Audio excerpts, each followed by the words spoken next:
Welcome to my YouTube channel. हमने कल cardinal approach गणनावाचक दृष्टिकोण देखा था। आज हम क्रमवाचक दृष्टिकोण ऑर्डिनल अप्रोच हिग्सियन एनालिसिस देखेंगे। हिग्स ने यह बताया कि मार्शल के द्वारा दिया गया विचार उपयोगिता की माप के लिए प्रमाणिक माप नहीं है, इसलिए उपयोगिता की माप केवल वस्तुओं की है, अर्थात उपयोगिता की तुलनात्मक माप की जा सकती है। मान्यताएं अजम्पशंस। पहला, उपयोगिता को नहीं मापा जा सकता, उन्हें क्रम दिया जा सकता है। दूसरा, उपभोक्ता तर्कसंगत है, कंज्यूमर इज रैशनल।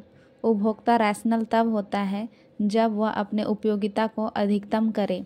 तीसरा, ह्रासमान प्रतिस्थापन सीमांत दर, diminishing marginal rate of substitution, ये इसका फॉर्मूला है। चौथा, बेस्ड ऑन वीक ऑर्डरिंग। पांचवा, उपभोक्ता की प्राथमिकताएं परिवर्तनशील होती है। यदि उपभोक्ता ए और बी के बीच और बी और सी के बीच भी उदासीन इंडिफरेंस है, तो यह माना जाता है कि वह ए और सी के बीच भी उदासीन होगा। ये इसका डायग्राम दिया गया है।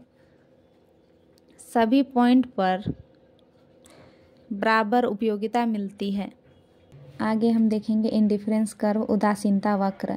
एक अधिमान वक्र दो वस्तुओं के उन संयोगों को व्यक्त करता है जो उपभोक्ता को समान संतुष्टि देते हैं। दूसरे शब्दों में, एक उदासीन वक्र पर स्थित वस्तुओं के सभी संयोग उसके लिए समान वांछनीय अथवा समान अधिमान वाले होंगे, क्योंकि एक अनधिमान वक्र उस स्थित वस्तुओं के सभी संयोग उपभोक्ता को समान संतुष्टि प्रदान करते हैं।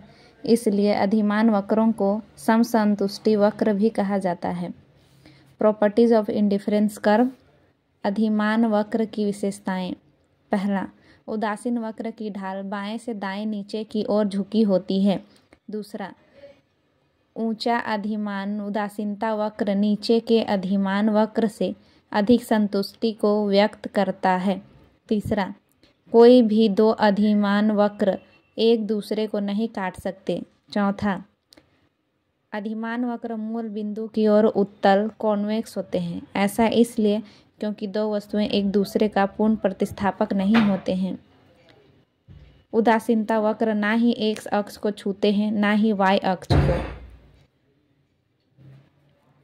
उदासीनता वक्र को ऋणात्मक होने का क्या कारण है?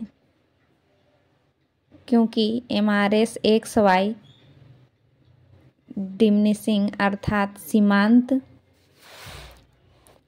प्रतिस्थापन दर घटता हुआ ह्रासमान होता है। Exceptional shape of indifference curve. पहला, परफेक्ट सब्स्टिट्यूट। जितनी मात्रा में हम चाय का त्याग करते हैं उसी मात्रा में हम कॉफ़ी लेते हैं, तो यह पूर्ण प्रतिस्थापक होते हैं। जैसे 2 इकाई चाय के त्यागने पर हम 2 इकाई ही कॉफ़ी लेते हैं। दूसरा, परफेक्ट कॉम्प्लीमेंट्स। एक्स वस्तु जितना चाहे ले ले, वाई वस्तु पर कोई प्रभाव नहीं पड़ता, इसलिए ये राइट एंगल कर्व बनाता है। जैसे टीचर या बोर्ड, दोनों के बिना पढ़ाई नहीं हो सकती, इसलिए क्योंकि ये दोनों परफेक्ट सब्स्टिट्यूट नहीं हैं। ये इरेशनल बिहेवियर का डायग्राम और ये सोशल बोर्ड्स का डायग्राम है।